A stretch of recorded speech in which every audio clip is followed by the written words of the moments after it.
Joan Park stood tall as the shuttle doors opened to reveal Xilarian. The blue-green planet looked even more beautiful up close than in the videos he had studied. As the new human diplomat to this world, he had spent months learning about the XL people. His heart beat fast as he straightened his dark blue uniform and took his first steps onto alien soil. The air felt lighter than Earth's, with a sweet smell like flowers and spice. Two suns hung in the sky, casting double shadows across the landing pad. The Xilarian capital city spread out before him, buildings that seemed to grow from the ground like crystal trees. "Ambassador Park, welcome to Xilarian," a soft voice called.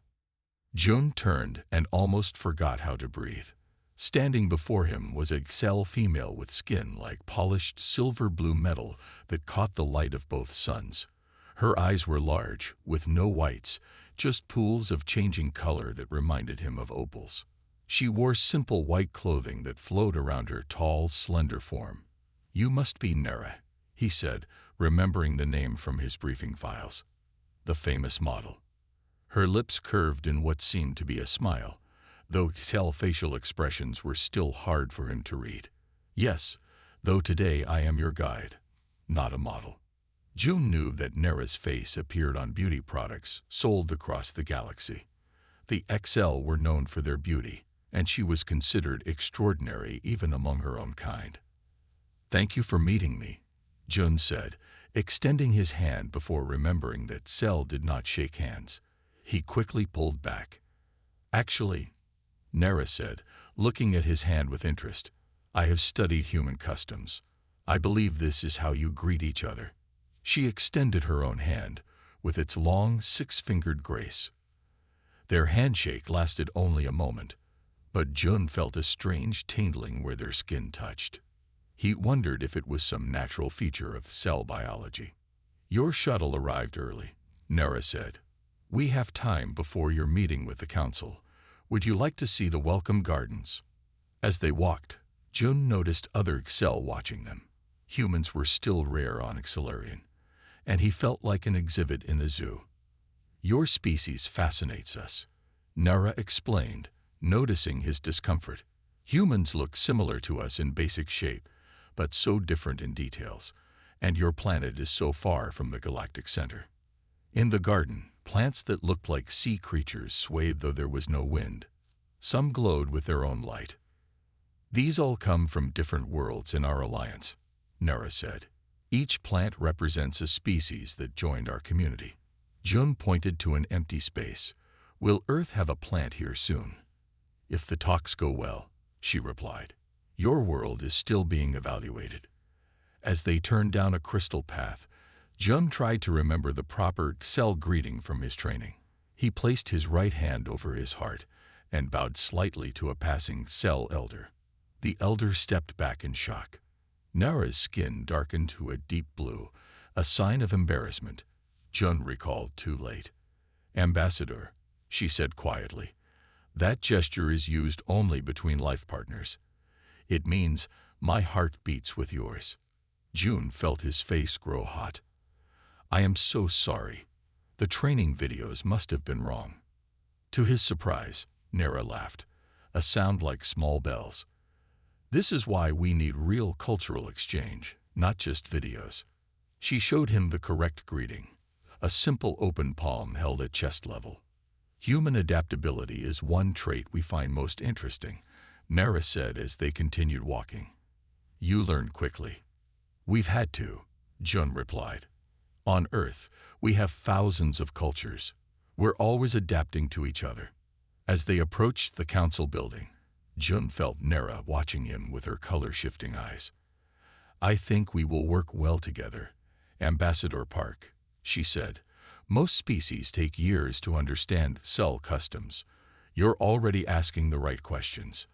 Jun smiled, unaware that this meeting was the first step toward events that would change both their worlds forever. 3 months after Jun's arrival on Xilarian, his office walls were covered with star charts and cultural notes. He had learned much, but still felt he was only scratching the surface of Xel society. His daily meetings with Nera had become the highlight of his time on this alien world. The Vex delegates are waiting, Nera said, entering his office without knocking. They had moved past such formalities weeks ago. June looked up from his tablet. Are they still refusing the mineral rights agreement? Yes. They say the terms are unfair. Nera's skin had a dull sheen today, which June had learned meant stress or worry. Then we'll find a fair solution, he said, standing up. The meeting room was tense. The Vex, reptilian beings with golden scales, sat on one side. The Excel Council members sat opposite, their postures rigid. These talks have failed 3 times, the lead Vex delegate hissed. What makes today different? June smiled. Today we're going to draw pictures.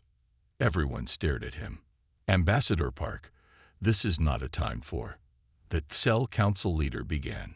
Please trust me, June said, activating the room's holographic display. Each side will draw what they think is a fair division of the asteroid belt. Then we'll find the overlap.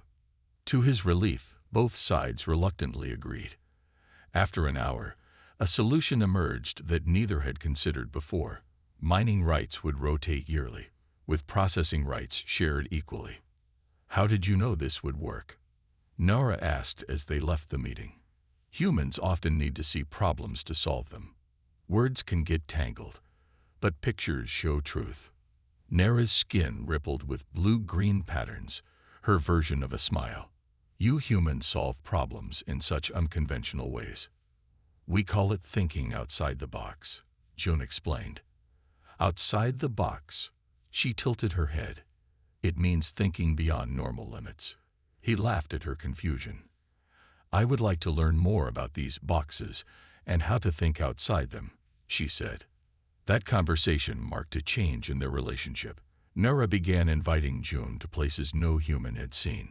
She took him to her family's crystal farm, where structures grew from the ground like transparent trees. My ancestors have tended these crystals for 9 generations, she explained, running her 6-fingered hand along a smooth surface. They're beautiful, June said, watching how her skin almost matched the blue crystals in the fading light. One weekend, a diplomatic crisis erupted during a feast with delegates from 12 worlds. The Vex ambassador made a comment that deeply offended the Excel Council leader. The room grew cold with tension. June stepped forward and told an Earth joke about a diplomat who walked into a bar with a parrot on his shoulder. The translation made little sense, but his exaggerated gestures and self-deprecating tone broke the ice. Soon, both Excel and Vex were attempting to tell their own jokes, creating a strange but friendly competition. What was that? Nara asked afterward. Humor.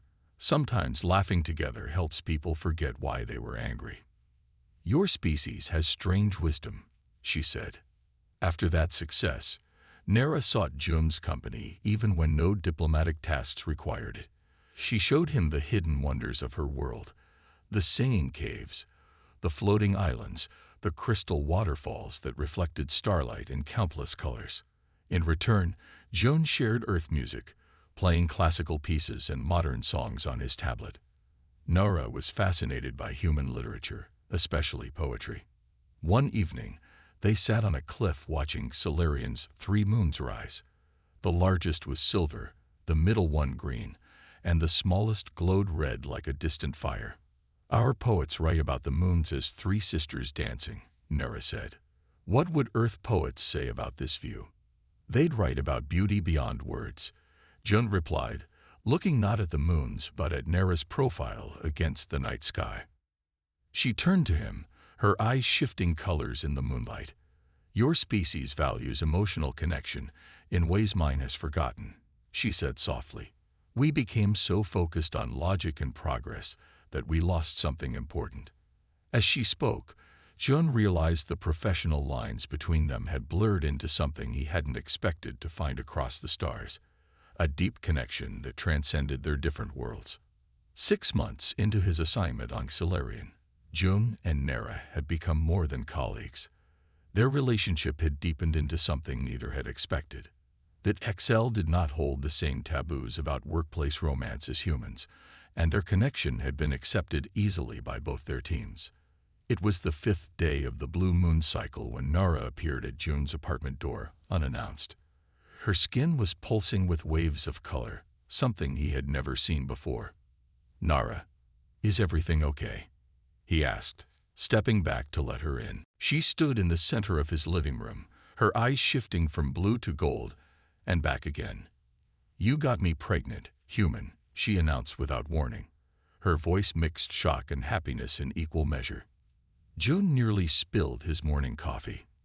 That's impossible. The xenobiologists said our species couldn't." "Apparently they were wrong," Nora cut him off, holding out a small crystal device. She touched its surface, and a 3D image appeared showing something that looked like a cell dividing. "The Cell Medical Council has verified it 3 times. They're calling it a biological miracle." June sat down hard on his couch, staring at the image. "How did this happen? We were told cross-species reproduction was impossible." "No one knows for certain," Nara said, sitting beside him. Her skin had settled into a happy pink glow. "That's why the medical teams are so excited. This has never happened before between any species in the galaxy." Within days, the news had spread across Xilarian. June found himself surrounded by medical specialists and government officials. Many wanted to study Nara like a science experiment, which made June protective and angry. "She's a person, not a lab specimen," he told the Excel High Council. "We will cooperate with research, but only with proper respect and care." Dr. Hanna, the head Excel geneticist, became their main medical contact. Unlike the others, she treated them with kindness and understanding. "We've analyzed your cellular structure," she explained one day, showing them complex images. "Your human DNA contains adaptation sequences we've never seen before. Somehow, instead of rejection, your genetic material recognized compatible patterns in Nara's and adapted to them." June shook his head in wonder. "So humans are genetic chameleons?" "In a manner of speaking, yes," Dr. Hanna agreed. "It's likely that Earth's many different environments over millions of years created this adaptation ability. It's remarkable and could be the solution to a crisis we've faced for generations." Nara explained to June that cell birth rates had been dropping for centuries. Genetic problems meant many cell couples could not have children. Some scientists predicted the species would die out within 1,000 years. "Our people are calling this the miracle of adaptation," Nara said, touching her still flat stomach. "You've given us hope." Not everyone was happy. Nara's modeling agency called an emergency meeting, worried about the scandal of their top model becoming pregnant with an alien baby. "This will ruin your career," her agent warned. "The public will be disgusted." But the agent was wrong. When the news went public, the reaction was overwhelmingly positive. Cell Society, facing a population crisis, saw their relationship as a sign of hope. Nara's first public appearance after the announcement drew crowds that filled the streets of the capital city. "The stars themselves have blessed this union," declared the High Priestess of Xilarian, placing her hands over Nara's middle in a traditional blessing ceremony. For June, the political implications were secondary to his personal concerns. "Are you really okay with this?" he asked Nara when they finally had a moment alone. "Everything is happening so fast." Nara took his hand and placed it on her stomach. "I have never been more certain of anything," she said. "This child represents the future, not just our future, but the future of 2 species." That night, they sat on their favorite cliff, watching the 3 moons rise. For the first time since coming to Xilarian, June felt truly at home, not just as a diplomat, but as part of something much bigger than himself. "What does your family on Earth think?" Nora asked. June laughed. "My mother always wanted grandchildren. She just never expected them to be part alien." "And you, June Park," Nara said, her skin glowing softly in the moonlight. "Did you ever expect to become a father on a distant world?" "No," he admitted. "But sometimes the best journeys take us to places we never imagined going." Word of the miracle pregnancy spread faster than anyone expected. Within weeks, the news had traveled through the galactic communication network to reach distant worlds. June and Nera became known across the stars as the couple that changed biology. June sat in his office, staring at the growing list of meeting requests on his screen. Delegations from 12 different species wanted to speak with him about human genetic adaptability. Most came from worlds with similar reproductive problems to the XL. Ambassador Park. His communication panel chimed. Priority message from Earth. June accepted the call. His superior, Director Kim, appeared on screen. The older woman looked both tired and excited. "June, you've become quite the celebrity across 3 star systems," she said without greeting. "Human genetic adaptability is now our most valuable diplomatic asset." June ran a hand through his hair. "I never expected this. Director, I was just doing my job as ambassador, and then, well, and then you fell in love with an alien supermodel and got her pregnant with a supposedly impossible baby." Director Kim finished for him. "The Science Ministry is calling it the diplomatic breakthrough of the century." "What are my new orders?" June asked. "Continue what you're doing. Be available for medical research as needed. And most importantly, keep that baby and Nera safe. The Galactic Council is voting next month on Earth's full membership. This situation has moved our application forward by decades." After the call ended, June looked out his window at the Xelarian capital. When he arrived, he had been one of only 5 humans on the planet. Now, there were over 50 scientists, diplomats, and security personnel. Speaking of security, it had become a major concern. Not all reactions to the pregnancy were positive. The Purist Collective, an alliance of species that believed in genetic isolation, had issued formal protests against what they called human genetic infiltration. Security around the human embassy had doubled overnight. June returned home to find Nera reviewing files on their living room screen. Her rounded belly was just becoming visible under her flowing silver dress. "Another medical interview request," she said without looking up. "This one from the Centauri Medical Academy. That's the 5th today." June sat beside her, noticing the dark circles under her eyes. "Are you worried?" he asked gently. "About the threats?" "No," she replied, taking his hand and placing it on her slightly rounded abdomen. "About becoming parents to the first human cell child in existence. Absolutely." They felt a small movement under their hands. The first kick. "He's strong," June whispered in awe. "She," Nara corrected with a smile. "Cell females always know." The next day, representatives from the Vega system arrived. Their species had been facing extinction for 3 centuries due to genetic degradation. They looked at June as if he held the key to their survival. "Your DNA could save our entire species," their lead scientist said during the meeting. "We are prepared to offer Earth exclusive mining rights to our moon system in exchange for genetic research cooperation." Similar offers came from other worlds. Human diplomats, once ignored at galactic meetings, were now courted by ancient spacefaring civilizations. Earth, previously seen as a backwater planet, suddenly found itself at the center of galactic politics. Nera decided to retire from modeling. "I've been offered a new position," she told June over dinner. "Interspecies Relations Director for the Galactic Council." "That's amazing," he said. "Are you taking it?" "Yes. Our child will be the first of many cross-species children if the research continues to advance. They'll need someone who understands both sides." One evening, as they watched a documentary about their relationship, the third made so far, Nera suddenly laughed. "What's funny?" June asked. 6 months ago, I was just a model assigned to show a human diplomat around my world. Now we're changing the future of multiple species. Do you ever regret it?" June asked seriously. Nera's skin glowed with the warm golden color that June had learned meant love. "Never. That Excel have a saying. The universe places you exactly where you need to be." As her pregnancy progressed, Jun found himself unexpectedly central to Earth's rapidly expanding diplomatic influence.